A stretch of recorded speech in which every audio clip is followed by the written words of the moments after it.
what are we doing for first grade language arts this year? What curriculum, manipulatives, games, activities, units, adventures are we going to be doing to learn spelling, phonics, reading, writing, literature, etc. this year?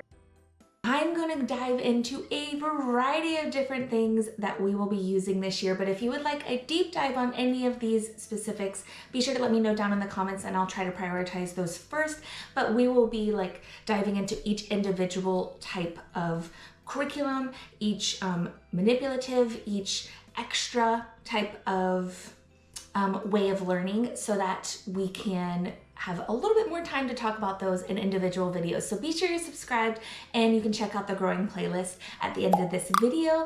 I'm Jordan Ashley and this is the most magical homeschool on earth. I am so glad you're here. I'm a mom of 2, almost 3, and we homeschool and we learn at home, at Disney World, and in the world beyond. So I am happy you're here.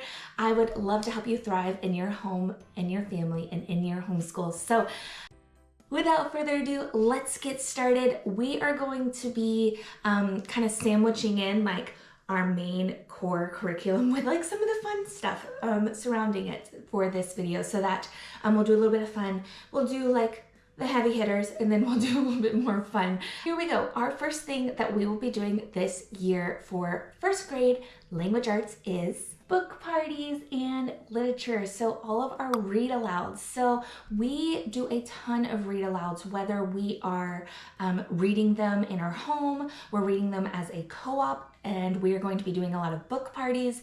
And I can do a whole video on that, how we incorporate book parties. And I love a good unit, I love a good theme. So I'm in charge of book parties this year for the co-op, but we'll also be doing them for the books that we read at home as well. We're doing 2 main books that everyone in our co-op is reading, and then we're going to be doing lots of other read alouds at home. So my daughter really loves the Harry Potter series. We're only reading the first one for now, but we are going to be moving on one at a time each year. So she's dying to read the next one. And then we are doing books like Chronicles of Narnia. We have the BFG and Charlie and the Chocolate Factory. We are reading Nim's Island right now. What else? We are doing Pilgrim's Progress. And there's so many other ones. Boxcar Children, such a variety. I would love to hear what your kids are learning or reading down in the description box below, or what are some of your favorite read alouds for this general age, that early elementary age. I would love to hear them, or maybe just some of your favorites from your childhood, just so that we can share. Now, I lose my voice a lot when I read, and the kids do have some screen time, but I primarily like to avoid a lot of screens, or at least in the sense of when we're traveling in the car. Unless we're taking a really long trip, we don't like to use screens too often, and a lot of times the girls like to listen to different things. So we actually have Yodos this year, and so if you don't know anything about that, it is a way to have screen-free listening to music, podcasts, and to books. So, and a variety of other things. You can add in your own, make your own. So I'll be making a few videos about that. Be sure you're subscribed. And if you have any questions, let me know down in the comments below, and I'll be sure to try to answer them. We are super in love with them. So I also have a link down in the description box below if you would like to check those out. Next fun thing that we like to do here in our homeschool is game school. Now, how do you incorporate language arts into games? Well, every single game you encounter is going to have some part of language arts, because you have to read. You have to read the instructions. I don't think I can think of a game that you don't have to read something. So there is reading, and there is comprehension, and there's application, and lots of different things that we utilize in every game that we play. So we will even ask them how to summarize what this game is about, things like that. But let's talk about the games that are specific for language arts, specific for reading, writing, imagination, things like that we have for our first grader this year. So we utilize these storage boxes that I have linked to my storefront in Amazon for making sure that we stay organized and utilize as much space as possible, so that we are able to store as many games and activities as we currently have in our Kalis shelves, and they work in regular bookshelves as well, but we found them really helpful. So that's why you won't see the box, but we have games like Bam bingo. So we like science of reading, so we like to be able to decode words, but we also are really enjoying like different games in order to do those high frequency words or words that are like heart words, kind of difficult to read. So we have this, which is essentially like a bingo game with some fun twists thrown in. And again, I have like a whole game school section in my storefront. So if you're interested in any of the ones that we have, you can check out there, or you can just Google it and I'm sure you find it. So another game that we haven't actually tried out yet, which I'm really excited for, is Miss Bernard is a wild card. So this is one where you're going to create sentences, lots of funny sentences. So we're going to be working on the different like adjectives, verbs, things like that, different parts of a sentence. So I'm really excited about that one. We're really starting that one this year. This from Learning Resources, and it's not exactly a game, but it's more of a manipulative, I would say, but it has a lot of different like tools to help us learn. So my daughter considers it a game. So we will practice our reading, and then there are lots of different words in here for like sight words or high frequency words, and then they will build out the words with the different like blends and digraphs and things like that, and that's what that comes with. And then you also can do a lot of sorting. You can write on here, and then it also comes with some like little activities. Now, I don't think we're going to be using those as often because we already have a lot of like written work, but we really love the manipulative side of things, and we got it on sale, and she's enjoyed it so far, at least this portion of it. So, and it just gets your body involved because we can use it for a lot of our like, we do a lot of gross motor activities and like jumping and climbing and kind of like reaching and stretching and like hitting the goal. So we will utilize those activities and pair them with our maybe not so fun learning activities like learning to read. So we'll do things like that. Now we also have Kangaroo Cravings, which is a super fun game. It's again a kind of a sight word game, but it incorporates other things as well. And it kind of gets your, again, body involved, and it's really fun and silly, and the kids really enjoy that one. So I'll do a full game schooling video if you want. And actually I'm already gonna do it. So I'm gonna do a game school video, and I'll go into more of a deep dive on what each of these games look like. So be sure you're subscribed for that. One of the games that we use the most frequently is the fidget game. Now, this game, again, is using the science of reading. It was developed by a teacher, I believe, and it is excellent. So we have all these little poppers, and we'll just bring this game around with us everywhere we go. So we will learn while we are in line at Disney World and or in the grocery store, things like that. So you have pre-K all the way up to 3rd grade, high frequency words, and there's some like fun, you're not just doing the words. So there's a whole game play involved, and there's different ways you can do that.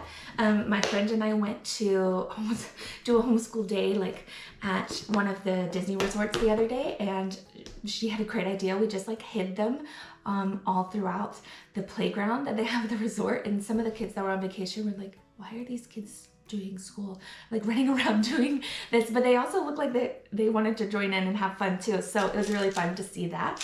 We also have bananagrams, or my first bananagrams, so we can practice like spelling and piecing words together in our creativity and things like that. So we have that game as well. Now, moving on from games, those are the main games that we use. We also do a lot for like handwriting, and my daughter really doesn't like handwriting. My 6-year-old, my 1st grader. Now my other daughter, my younger daughter, who is doing like preschool type stuff, really loves handwriting. Ooh, let me put these down. Okay, so we have some handwriting activities that will help my daughter be a little bit more engaged in her handwriting. She doesn't enjoy it very much, and so we did decide to do handwriting without tears this year. So that's our first actual curriculum that I'm going to show you before we move into some of our like hard hitters in curriculum. And so handwriting without tears is what we decided to go with. We have already started it a little bit this year, and we've enjoyed it so far. I'll do more of a deep dive on that in another video. But we also are doing other ways to try to get her into writing, and we really love these books, the ones that come with a place for you to draw and then a place for your kiddos to write, and it has like the lines and it gives you enough space. And so we will do like some nature journaling in here, or we'll go outside and we'll draw something and then she'll write about it, or she will come up with a story and she will try to write a little bit about it.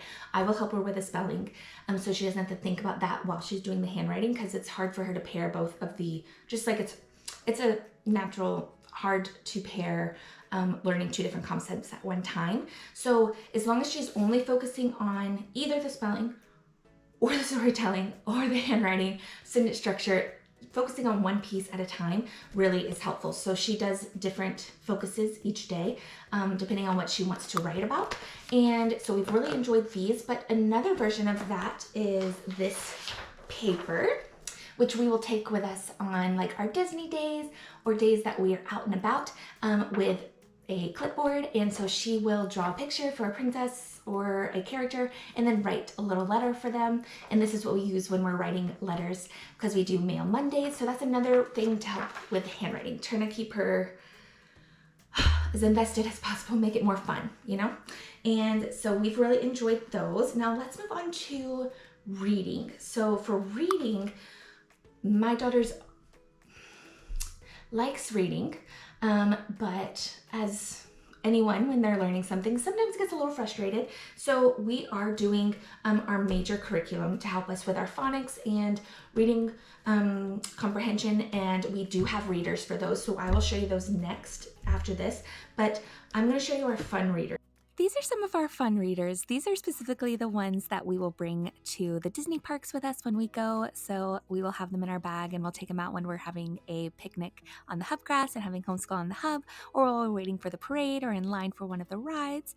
And so whichever character we plan to see that day, we will read about them, and then we will have them sign when we get to meet them, and we'll tell them about what story we just read about.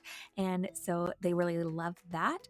They also really enjoy, what my oldest is really enjoying, reading these books that have familiar characters in them. I don't love the leveled readers typically because I like the science of reading method a little bit more, and the decodable ones. However, we're getting to the point where she can read these and she has a lot more fun with reading. She is falling in love with reading, slowly but surely. So this has been a big win for us.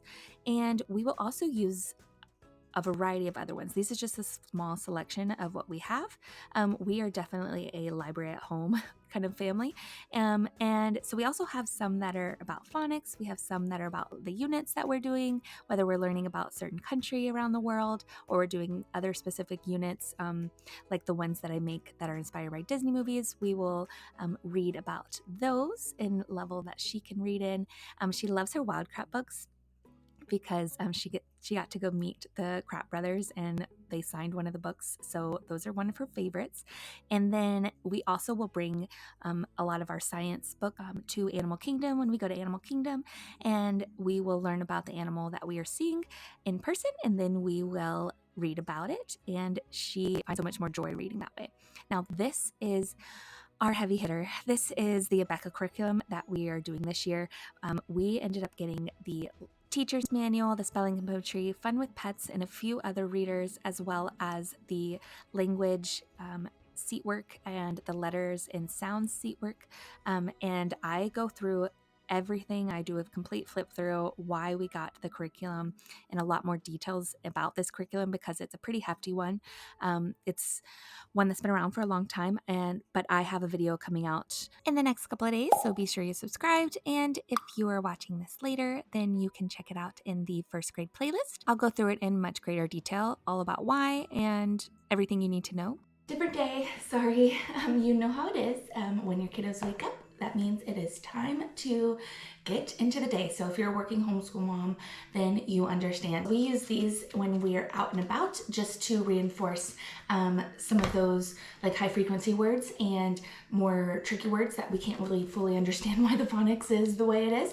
And that way she feels more confident and is able to read quicker when she is like decoding all of her decodable books and things like that. So it just has increased her desire to read and willingness to do so. So same thing with a lot of these other flashcards. So we don't use a couple of these sets, we don't use as frequently anymore, but I will use them sometimes with both of them, both kits, because her little sister will like them. So they just have, you, and then the short U sound and like things that go along with them. And then there are some that have like your digraphs, things like that, and like rhyming words.